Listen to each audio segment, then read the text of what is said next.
Depuis son lancement en 2014, la Tracer 900, désormais Tracer 9, incarne aux yeux de Motonet le prototype de la moto calée bien pour la conduire. J'entends par là que c'est une moto extrêmement polyvalente qui possède un visage sportif, mais également des attributs, des équipements et des caractéristiques qui en font une excellente routière. Elle propose également un rapport qualité-équipement-prix qui est tout simplement imbattable. Ça se voit d'ailleurs en termes de résultats commerciaux, puisqu'elle rencontre un véritable plébiscite à travers l'Europe avec plus de 60 000 exemplaires vendus, dont une grande partie en France, où elle se classe 5e meilleure vente moto toute cylindrée confondue sur le marché 2020. Donc ce qui fait d'elle vraiment une excellente performance pour le blason d'Iwata. 2021 marque l'arrivée de sa 3e génération. Vous le voyez, avec pas mal de changements, notamment esthétiques. Et il y a en vérité 5 choses à savoir sur cette nouvelle Tracer 2021. La première, c'est son moteur qu'elle partage avec la MT-09, le Roadster, qui a été revu, qui prend un petit peu de cylindrée pour s'établir à 890 cm3. Comme ça, il passe aux normes Euro 5, il gagne un petit peu de puissance et de couple, 119 chevaux, 93 Nm de couple, tout en conservant donc son tempérament qu'on en a pu découvrir sur le Roadster, donc avec des solides relances, une superbe sonorité, une disponibilité vraiment excellente et désormais un accélérateur sans câble par voie électronique. Deuxième point qui évolue sur cette Tracer 9, c'est son châssis. Là encore, on retrouve les mêmes modifications que sur la MT-09, à savoir des parois qui sont un petit peu plus fines pour grappiller du poids, tout en augmentant la rigidité latérale de la moto afin qu'elle soit plus stable. Yamaha a également abaissé le point de fixation de la colonne de direction de 30 mm et a incliné le moteur de 5 degrés afin de poser davantage la moto sur l'avant. On se souvient qu'à sa sortie, MT-09 comme Tracer était un petit peu critiqué, voire même franchement critiqué pour leur instabilité. On sent que Yamaha veut définitivement en finir avec ses soucis. Troisième point qui évolue en profondeur sur cette moto, c'est l'électronique. Alors là, on a un package vraiment extrêmement complet qui s'articule notamment autour d'une IMU, donc une centrale à inertie sur 6 axes. C'est la même que la R1, encore plus évoluée parce qu'elle est un tout petit peu plus petite, un petit peu plus compacte. C'est une centrale qui permet de faire 125 calculs à la seconde, donc qui tient compte de l'inclinaison de la moto, de son assiette, de tout un tas de paramètres pour ajuster au plus fin chaque aide électronique installée sur cette moto. Alors ces aides, on retrouve un traction control, on retrouve également un anti-wheeling, on retrouve une gestion du frein moteur. Nous avons également un shifter double effet de série sur la version GT qui est absent sur la version standard. Nous avons des modes de conduite qui permettent de justement intervenir à la fois sur la délivrance de la puissance sur 4 modes, mais aussi sur tout l'ensemble des aides. Et nous avons aussi un ABS Bosch extrêmement perfectionné qui est également sensible à l'angle. Notez que cette version standard, donc vous la reconnaissez parce qu'elle n'a pas de valise, est disponible donc dans ce joli coloris rouge et pèse 213 kg, là où sa version GT, donc qui est équipée de série de valises rigides de 30 litres capables d'accepter un casque intégral, elle pèse 220 kg. Cinquième évolution donc sur cette Tracer 900, c'est son design. Je vous en parlais en préambule, vous l'avez vu, il y a quand même pas mal de boulot qui a été effectué avec des lenticulaires qui sont intégrés sur l'avant des carénages latéraux afin de renvoyer un petit peu à la R1, avec des feux qui renvoient également aux anciennes générations de MT-09. Le tout surmonté toujours d'une bulle réglable manuellement sur 5 positions avec une pince. C'est très facile, on peut le faire en roulant sur 50 mm. Bref, un nouveau design qui est plutôt aguicheur. Et surtout, nous, ce qu'on apprécie à Motonet, c'est qu'en termes de finition, la Tracer 9 évite les pièges dans lesquels est tombée la MT-09 2021 à notre goût, à savoir donc une présentation un petit peu bâclée. Là, c'est pas le cas. Chaque partie, chaque pièce est vraiment bien intégrée. On voit qu'il y a en plus des jolis efforts qui ont été réalisés, notamment en termes d'instrumentation, puisque nous avons 2 petites consoles de 3,5 pouces de chaque côté qui affichent des informations en couleur. C'est très joli. Nous avons aussi également, comme sur la MT-09, des étriers de frein radio activés désormais par un mètre cylindre radial. Bref, la moto présente bien, la moto avec tout son équipement, béquille centrale, poignée passager, est vraiment bien équipée, cossue, elle donne envie. Le tout pour un tarif de 11 499 en version standard et 13 999 pour la version GT, qui reçoit par ailleurs un éclairage adaptatif qui va éclairer l'intérieur des courbes et qui reçoit surtout désormais de série des suspensions pilotées par électronique de chez Kayaba. Ça c'est installé de série, il n'y a pas de version donc sans suspension pilotée, ça c'est un choix de Yamaha. Donc cette moto du coup forcément elle a un positionnement beaucoup plus haut de gamme et on comprend cette démarche de Yamaha puisque Yamaha France nous a confié que 75% des ventes de Tracer 900, donc Tracer 9 désormais, s'étaient réalisées en France sur la version GT, donc tout équipé. Donc on comprend que les personnes intéressées par cette moto recherchent un package extrêmement complet. Donc cette augmentation de tarif de 1700 € par rapport à la précédente sera peut-être plus facilement acceptée. La version standard, elle, augmente de 900 €. Au guidon de la nouvelle Tracer 900, ici dans sa version GT, donc avec tout l'équipement qui va bien, valise, shifter bidirectionnel, et aussi, ce qui nous intéresse là sur ces petites routes très tortueuses, ce sont ces suspensions électroniques, donc qui sont pilotées via la centrale inertielle, le tout avec multitude de calculs à la seconde, l'inclinaison, l'accélération pour ajuster en temps réel le tarage hydraulique des suspensions, sachant que la précharge, elle, se règle à l'arrière avec une molette déportée. Alors sur cette Tracer, on retrouve une position très confortable, typée trail, avec un guidon large, droit, bras tendus, buste droit, les jambes bien installées, pas recroquevillées. Le tout est en plus réglable au niveau de l'ergonomie, grâce notamment au guidon qui peut s'inverser sur les pontets, ou encore aux repose-pieds qui peuvent également être reculés et relevés. Donc ça c'est bien vu de la part de Yamaha, hein, puisque sur ce genre de moto évidemment l'ergonomie c'est primordial. Donc on est bien installé sur une selle redessinée, un soupçon ferme à notre goût, hein, là après une centaine de kilomètres au guidon, on sent hein, que cette selle qui est légèrement en descente manque un tout petit peu d'épaisseur pour les longs parcours. Cette selle est également réglable de 810 à 825 mm de hauteur, ce qui permet à un pilote d'1,75 m comme moi de toucher les deux pieds au sol en position basse et un pied complètement à plat et sur la pointe en position haute. Au chapitre de la protection, nous avons une bulle réglable dont nous avons parlé tout à l'heure. On retrouve le même système via la pince située juste au-dessus de l'instrumentation ici, que l'on peut donc actionner pour lever ou abaisser cette espèce de pelle à tarte qui se révèle rudement efficace comme sur le précédent modèle, hein, sans doute avec un léger mieux d'après les slides que nous ont montré Yamaha. On a une protection du casque qui est très correcte en position haute, les épaules sont bien abritées, le buste aussi, il n'y a pas de remous, et pourtant aujourd'hui il y a beaucoup de vent. Donc à ce niveau-là, c'est vraiment un sans faute de la part de Yamaha. La protection des membres inférieurs, en revanche, laisse un peu plus à désirer. Malgré l'élargissement du carénage, on n'a que la moitié des genoux, grosso modo, hein, qui est vraiment abrité. Les tibias sont directement exposés à l'air froid ou à la pluie. Donc là, c'est là où on se rend compte un petit peu du compromis finalement de ces motos sport GT. Ce ne sont pas des routières pures et dures comme pouvait l'être autrefois la FJR qui a quitté le catalogue avec Euro 5. Côté moteur, alors on retrouve exactement le même moteur que sur la MT-09 que nous venons de tester.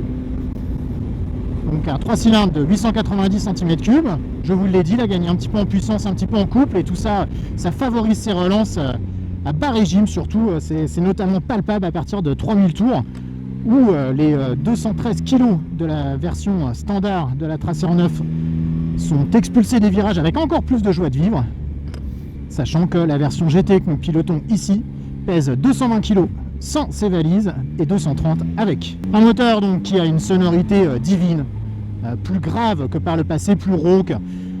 Elle est moins métallique, moins agressive, grâce au nouvel échappement avec ses sorties sous le moteur. C'est vraiment un régal à écouter. Ce moteur, il possède beaucoup d'allant, je vous l'ai dit, entre 3000 et 5000 tours minute, avec des reprises solides qui permettent de naviguer, même ici, vous voyez, dans les tout petits virages, je suis en troisième, et hop, ça relance avec beaucoup de force, beaucoup de vigueur. On apprécie toujours ce 3 cylindres pour pour son tempérament, parce que quand on le titille un petit peu plus haut dans les tours, alors là, il montre un visage carrément sportif. Hop, exemple ici, un petit coup de deuxième, on accélère. Tout de suite, la moto, il ne demande qu'à partir comme une fusée. Donc à ce niveau-là, encore une réussite. C'est un moteur qui est capable de prendre 11 000 tours, donc beaucoup d'allonge, un remplissage optimal. Il n'y a vraiment aucune critique, hormis quelques petites vibrations qu'on peut ressentir au cap des 7000 tours, qui viennent un petit peu engourdir les mains. Donc ça, c'est quelque chose qu'on avait déjà noté sur la MT-09. C'est forcément, on le retrouve tel quel sur la Tracer 900, étant donné que les deux partagent exactement la même plateforme. C'est tout à fait logique. Mais on va dire que sur la routière, c'est peut-être un tout petit peu plus pénalisant. Mais bon, on parle vraiment ici de frémissement en mécanique. Il ne s'agit pas de vibrations qui engourdissent le corps. Ce moteur, il est actionné par un accélérateur électronique. Alors cet accélérateur, étant donné que les cartographies d'injection sont différentes par rapport à la MT-09, on a un accélérateur qui se montre plus doux, moins rugueux que sur le Roadster, et c'est tant mieux. C'est tant mieux. Donc on a toujours un léger à-coup à la remise des gaz, les abords des épingles par exemple, hop, là on coupe les gaz complètement, on remet, on sent qu'il y a un tout petit hoquet, mais c'est beaucoup moins prononcé que sur le Roadster, et ça c'est vraiment un avantage en faveur de la Tracer. Ce moteur, je vous l'ai dit, il est secondé par tout un tas d'aides électroniques, et cette électronique, ce qu'on peut dire, c'est qu'elle réalise ce qu'on attend d'elle, à savoir qu'elle intervient de manière complètement transparente, douce, prévisible, que ce soit le contrôle de traction ou la gestion du wheeling.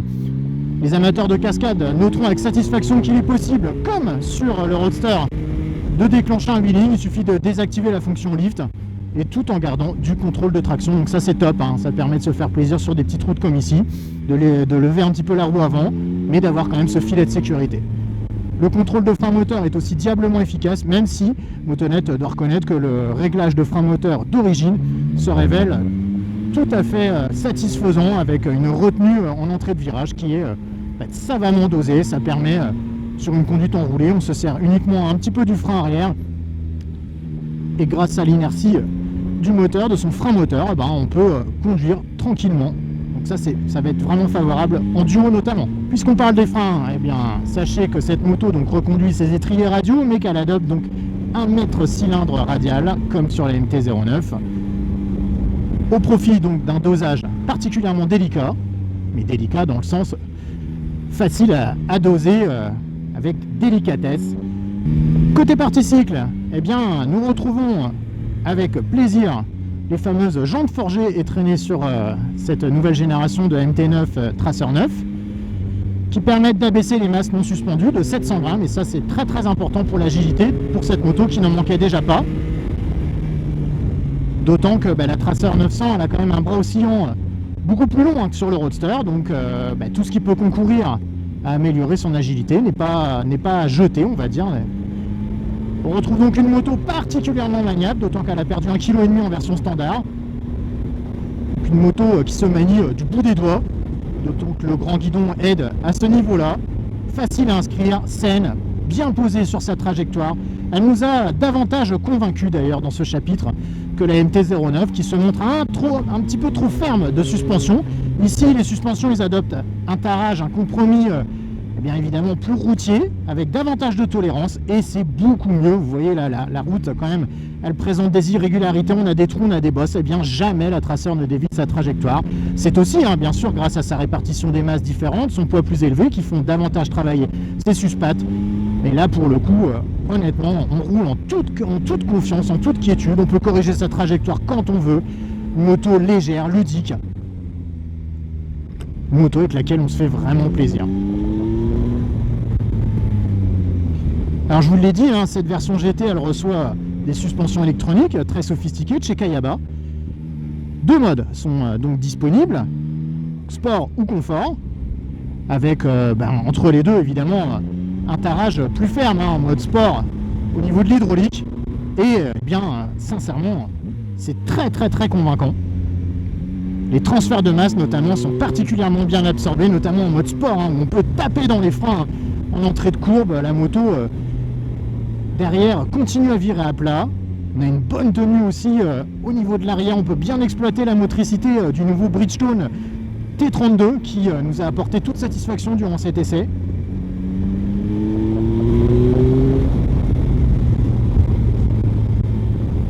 Des suspensions donc finement calibrées. Et c'est tant mieux parce que, étant donné qu'il n'y a que 2 fonctions donc automatiques, on ne peut pas faire d'intervention à sa main, comme on peut le faire notamment sur la R1 ou la MT10, où on peut régler la détente et la compression, rentrer dans les paramètres pour régler ça à sa main. Ici, c'est pas possible, mais sincèrement, ça ne manque pas du tout, puisque je vous le dis, le compromis ici choisi est très très proche de la perfection. Sur la version standard, nous avons des éléments mécaniques, toujours des Kayaba, avec réglage de précharge, détente, compression sur la fourche et détente et précharge sur le mono-amortisseur. Alors ces suspensions offrent également un très très bon maintien, une bonne tenue de route. On apprécierait d'ailleurs que Yamaha finalement pompe ses réglages sur le Roadster MT-09. On aurait aussi peut-être apprécié que Yamaha propose l'alternative sur la version GT, donc qui n'est fournie que avec les suspensions à pilotage électronique. Il aurait peut-être été opportun de la proposer avec les suspensions mécaniques. Un dernier mot enfin sur le shifter bidirectionnel propre à cette version GT. La version standard en est dépourvue. Donc c'est un shifter qui fonctionne à la montée et à la descente des rapports. Exemple ici, hop, on sort de virage, une petite impulsion, une deuxième, une troisième, et me voilà en 6e sans avoir touché à l'embrayage. Le tout sans secousse, avec fluidité. Et on l'a trouvé d'ailleurs même plus constant dans ses réactions, plus doux aussi que sur la MT-09. Sur le nouvel écran, vous le voyez, une foultitude d'informations et notamment la température qui ici se révèle pas spécialement élevée, avec même des températures négatives ce matin quand on est parti, dans les gorges du Verdon.